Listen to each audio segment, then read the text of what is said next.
अस्सलाम वालेकुम व्यूवर्स, आज हम हेल्दी स्ट्रॉबेरी का जैम बनाएंगे घर में।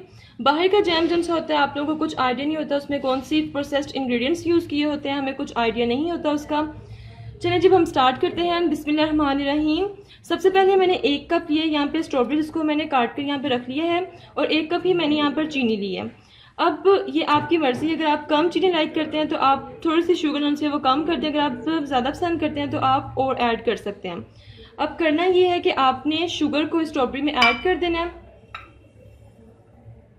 और इसको अच्छी तरह मिक्स कर लेना है। व्यूवर्स आप देख सकते हैं मैंने इसको बहुत अच्छी तरह से मिक्सअप कर लिया है। अब आप इसको कवर करके ओवरनाइट के लिए फ्रिज में रख दें। व्यूवर्स आप देख सकते हैं मैंने आपसे कहा था कि आपने इसको ओवरनाइट के लिए फ्रिज में कवर करके रख देना है। ये मैंने बाहर निकाले क्योंकि अब हम स्टार्ट करने लगे हैं जैम बनाना। ये मेरे पास प्यूरी है स्ट्रॉबेरी की। ये प्यूरी मैंने कैसे बनाई है, मैंने सिर्फ कुछ स्ट्रॉबेरी ली, 1 कप स्ट्रॉबेरी ली मैंने और उसको सिर्फ मैंने चॉप कर लिया। उसके बाद मैंने उसको ग्राइंड कर लिया। यहाँ पर मेरे पास है लेमन जूस और ये मेरे पास 3 to 4 लेमन्स का मैंने जूस स्क्वीज़ किया हुआ है। और ये मेरे पास एक स्टीरलाइज जार है जिसमें हम लोग अपनी जैम बनाकर उसके बाद इसके अंदर स्टोर कर देंगे। अब हम स्टार्ट करते हैं व्यूवर्स। अब सबसे पहले हम इसके अंदर स्ट्रॉबेरी का पल्प डाल देंगे, फिर इसके अंदर चीनी वाली स्ट्रॉबेरी ऐड कर देंगे। अब हम इसको 15 मिनट के लिए कुक करेंगे।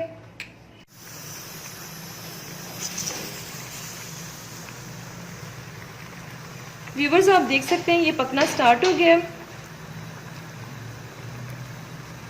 अब आपने इसको 15 मिनट मजीद पकाना है।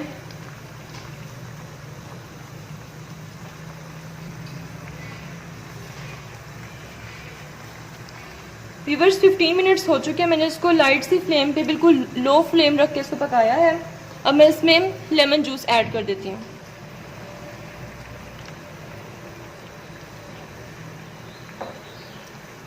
लेमन जूस ऐड करने के बाद अब इसको हाफ एन आवर बिल्कुल लो फ्लेम पे पकाते हैं। फ्लेम बिल्कुल आपका लो होना चाहिए।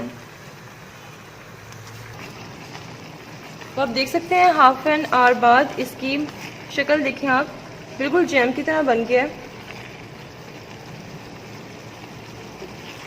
ये देखिए आप इसकी थिकनेस देखें।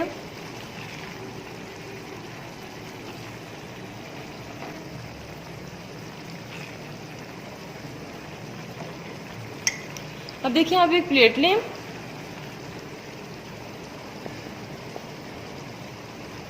और आप देखें इसको टिल्ट करें और आप देखें ये यहाँ से मूव नहीं होगा इजीली।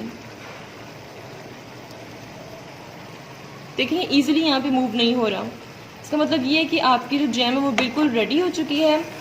अब आप इसको हाफ एन आवर के लिए ठंडा करें, उसके बाद स्टेरलाइज जार में इसको आप सेव कर सकते हैं 5 से 6 महीने के लिए। आपने देखा कि मैंने इसमें कोई भी प्रिजर्वेटिव ऐड नहीं किया है। आप इसको एंजॉय करें, रोज़ सुबह खाएं। व्यूवर्स आप इसका कलर देख सकते हैं किस कदर खूबसूरत इसका कलर आया है। इसमें मैंने कोई भी कलर ऐड नहीं किया, ये इसका नेचुरल कलर है। आप इसको ज़रूर ट्राई करें। व्यूवर्स आप देख सकते हैं हमारा जैम बिल्कुल रेडी हो गया है। मैंने इसको जार में डाल लिया है। इसका कलर देखें कितना खूबसूरत आया है। आप इसको ज़रूर ट्राई करें, कमेंट दें, हमारे चैनल को सब्सक्राइब करें, लाइक करें, शेयर करें और बेल बटन पे क्लिक करना ना भूलें क्योंकि तभी आपको हमारी न्यू रेसिपीज़ मिलेंगी। स्टे ट्यून्ड एंड अल्लाह हाफिज़।